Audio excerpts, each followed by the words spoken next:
Morning class. Today we are going to start our chapter 13 sound. Last topic हमने इसमें पढ़ा था vibration and oscillation. Now today frequency of sound wave. Sound wave की frequency क्या होती है? The number of oscillation per second is called frequency. जो आपका ये oscillation वाली process है, पर सेकेंड का जब इसमें oscillation होता है उसी को बोलते हैं इसकी frequency.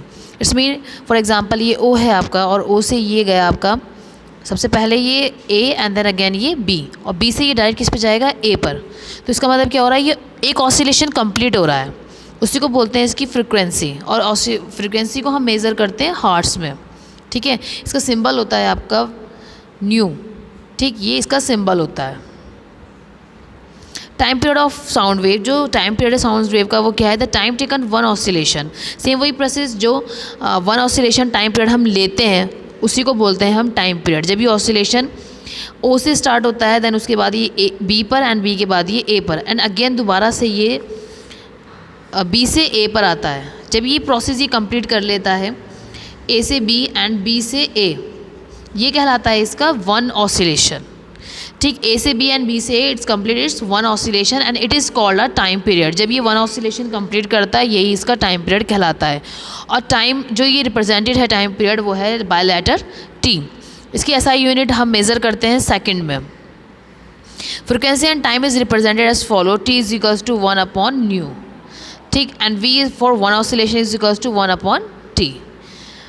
ठीक, जब A to B and B to A जब ये आता है तब इसका टाइम पीरियड कहलाता है. ये है इसका वन ऑसिलेशन. ये यहाँ से स्टार्ट हुआ ए से बी एंड अगेन बी से A, it's complete it's one oscillation and it represented by letter T and it's also called it's time period.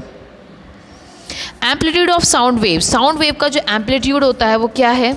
The maximum displacement of an oscillating body from its central position. Central position से O B और ओ ए, जब इसका ये जो आपका sound का maximum displacement जा रहा है इसी को बोलते हैं एम्पलीट्यूड. Sounds disturbance. ठीक, amplitude of a sound wave is the height of the crest और trough. It is represented by a letter A. इसको हम किस लेटर से रिप्रेजेंट करते हैं? ए से रिप्रेजेंट करते हैं. और इसकी SI unit is the same that of the density of pressure. इसकी एसआई यूनिट जो है वो सेम होती है just like its density and pressure. ठीक, ये है होते हैं इसके एम्पलीट्यूड. ये है इसकी वेवलेंथ. ठीक, ये वेवलेंथ है इसकी और ये है इसके एम्पलीट्यूड. ये जो एम्पलीट्यूड है, ठीक, ये इसके एम्पलीट्यूड्स हैं. ये सब इसके एम्पलीट्यूड्स हैं. तो जो साउंड है ये इसका एम्पलीट्यूड कहलाता है. Audible and inaudible sounds. कौन सी साउंड्स होती हैं? ऑडिबल साउंड्स हमारी वो होती हैं जो हम सुन सकते हैं. The sound which we can hear, जो साउंड हम सुन सकते हैं और उसकी फ्रिक्वेंसी होती है 20 हर्ट्ज़ और 20,000 हर्ट्ज़ के बीच में ही. और इनऑडिबल साउंड्स हमारी वो होती है जो हम नहीं सुन सकते, या तो वो कम होंगी 20 हर्ट्ज़ से या फिर वो 20 हर्ट्ज़ से ज़्यादा होंगी. The sound which we can hear it is called audible sounds and its frequency between 20 hertz and 20,000 hertz के बीच में रहती है. And the sounds which we can't hear it is called inaudible sounds and it is less than its frequency is less than 20 hertz and more than 20,000 hertz. ठीक, sound whose frequency are more than 20 hertz it's called ultrasonic sounds. जिसकी frequency 20,000 hertz से ज़्यादा होती है वो कहलाती है ultrasonic sounds.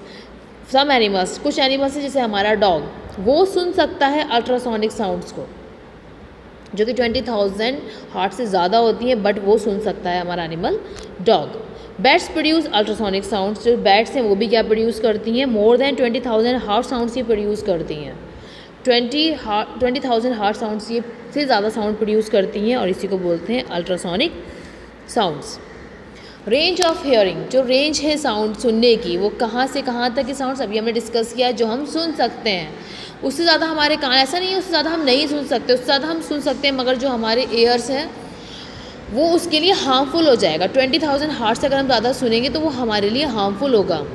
ठीक है, तो साउंड्स जो कि फ्रिक्वेंसी है, जो रेंज है साउंड्स की वो किससे बीच में है? 20 और 20,000 हार्ट्स के बीच में ही होती है. Sound whose frequency is less than 20 hertz is called infrasonic sound. अभी हमने पढ़ा कि जो साउंड हमें सुनाई नहीं देती है वो 20 हर्ट्ज़ से कम होती है और 20,000 हर्ट्ज़ से ज़्यादा होती है. तो जो 20 हर्ट्ज़ से कम होती है वो होती है इंफ्रासोनिक साउंड.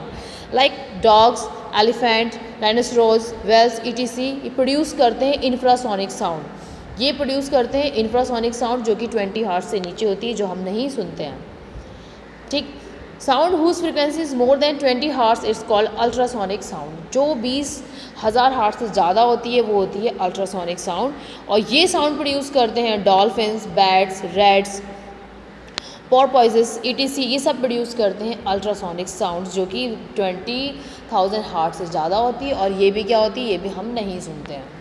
ठीक है, bats use reflection of ultrasonic sounds waves to detect an obstacle और स्प्रे। अपनी अल्ट्रासोनिक साउंड्स की वेव्स की वजह से ही ये डिटेक्ट करता है ऑब्स्टिकल और स्प्रे को। इसको ये पता होता है कि आगे इसको जाना है या नहीं जाना है, वो किसकी वजह से, जो इसके अंदर से अल्ट्रासोनिक साउंड्स प्रोड्यूस हो रही हैं। अगर वो रिफ्लेक्ट होकर वापस आ जाती हैं इसके पास, तो इट्स मीन्स इसको आगे नहीं जाना है, आगे रास्ता नहीं और ये नहीं जाएगी। और अगर वो साउंड्स जो इसकी से निकल रही हैं और वो ट्रैवल कर रही हैं अलॉन्ग अ मीडियम, तो वो उसके बाद कंटिन्यू अपनी प्रोसेस को, अपनी ट्रैवलिंग को कंटिन्यूस रख सकती है। ठीक है, और इसका प्रे, इसको अपने जो शिकारी, वो भी इससे पता चल जाता है कि इसके आगे इसको शिकारी मिल चुका है और ये इसको वहाँ जाकर कैच कर लेगी। Persistence of hearing. The sensation of hearing of any sound persist in our brain for 0.1 second. जो सुनने की क्षमता है वो विदिन अ सेकेंड हमें सुनाई देती है, हमारे ब्रेन तक पहुँच जाती है। ठीक है, जो परसिस्टेंस ऑफ हियरिंग है वो हमारे ब्रेन तक जस्ट अ सेकेंड में पहुंच जाती है और उसी को बोलते हैं persistence of hearing. Persistence of hearing help us to get a feeling of continuity while hearing one sound after another. जो परसिस्टेंस हियरिंग है वो हमें हेल्प करता है कि हम जो है वो सुन सकते हैं और बात को कंटिन्यू कर सकते हैं। जब हम सुनते हैं तो उसके बाद साउंड को हम अनदर कंटिन्यू, मतलब कि अभी हमें कोई साउंड सुनाई दे रही है, कभी हमें कोई साउंड सुनाई दे रही है, जैसे लाइक अभी आप मेरी बात सुन रहे हो, ऐसा नहीं है आपको घर में और चीज़ों की आवाज़ें सुनाई नहीं दे रही हूँ। जैसे मैं यहाँ बैठी हूँ तो मुझे अपनी आवाज़ भी सुनाई दे रही है, यहाँ फ़ैन है उसकी भी, बाहर आपके व्हीकल्स चल रहे हैं उसकी भी, या कोई अदर टीचर बाहर बोल रही होगी तो मुझे उसकी भी साउंड सुनाई देगी। तो जो ये हमें साउंड सुनाई देती है, यही हमारी परसिस्टेंस ऑफ हियरिंग है कि हमें बाय वन अनदर साउंड हमें सुनाई देती ही रहती हैं, आवाज़ें हमें बराबर सुनाई देती रहती हैं। Due to the persistence of hearing, इस परसिस्टेंस ऑफ हियरिंग की वजह से the direct original sound and reflected sound reaching ear in the lesser times than 0.1 second mingle together and do not produce any separate sound of their own. बहुत सारी sounds हमें mingle, मतलब एक साथ सुनाई देती हैं, हम उनको सेपरेट नहीं कर पाते। जैसे कि मैंने अभी आपको बोला, मैं आपसे बात कर रही हूँ, मुझे बर्ड्स की, स्क्वेरल की, गाड़ी, सब की आवाज़ें सुनाई दे रही हैं, हम इनको अलग अलग वो नहीं करेंगे, हमें ये क्लियरली सुनाई दे रही हैं। This save us from confusion and difficulties. और इस वजह से हमें जो कन्फ्यूज़न हो रहा है वो कन्फ्यूज़न हमें नहीं होगा, क्योंकि हमें साउंड सुनाई दे रही है और हमें क्लियर है वो किस किस चीज़ की साउंड आ रही है। तो बहुत सारी साउंड अगर एक साथ मिंगल भी हो रही हैं और बहुत ज़्यादा साउंड हमें एक साथ सुनाई भी दे रही हैं, तो हम उनको ईजिली क्या कर सकते हैं, आइडेंटिफाई कर सकते हैं। और ये हमें सेव भी करता है हमारी डिफ़िकल्टीज़ को और हमारे कन्फ्यूज़न को। हम ये पता लगा सकते हैं कि किसकी आवाज़ है। जैसे कि अगर आप ज़ू में जाओगे तो आप ज़ू में साउंड की आवाज़ से पहचान लेते हो कि कौन सा एनिमल, कौन सी बर्ड कहाँ पर बंद, कहाँ किस केज में है। ठीक है, तो हम बहुत सारी साउंड्स को एक साथ सुन के आइडेंटिफाई कर सकते हैं कि ये किसकी साउंड है और किसकी साउंड नहीं है। ठीक, जैसे मुझे इस टाइम बर्ड्स की सुनाई दे रही है, क्रो भी है, स्क्विरल की आवाज़ है, व्हीकल्स की आवाज़ भी मुझे सुनाई दे रही है, तो आई कैन आइडेंटिफाई ईजिली कि किस चीज़ की मुझे आवाज़ें सुनाई दे रही हैं। ह्यूमन ईयर्स, जो कान है हमारा, तो जो साउंड एंटर होती है हमारे ईयर में, sound enters the year through the ear canal. जो साउंड हमारे अंदर एंटर होती है वो ईयर कैनाल की वजह से एंटर होती है। It makes the ear drum to vibrate. ये क्या करती है, जो हमारे ईयर ड्रम्स हैं उनको क्या करती है, वाइब्रेट करती है। ईयर कैनाल से गई और ईयर ड्रम पर जाकर वाइब्रेट हुई। आपको पता है जब अभी स्टार्टिंग में हुआ है कि साउंड कब सुनाई देती है, जब वाइब्रेशन प्रोड्यूस होती है। तो sound is a form of energy, वो एक फॉर्म है एनर्जी की, बट वो सुनाई कब देती है, जब वो क्या होती है, वाइब्रेट होती है। ठीक है, तो जब ये ईयर कैनाल के अंदर से जाती है ईयर ड्रम पर, तो ये वाइब्रेट होती है और उसकी वजह से हमें क्या सुनाई देती है, हमें साउंड सुनाई देती है। The ear drum send the vibration to the inner year.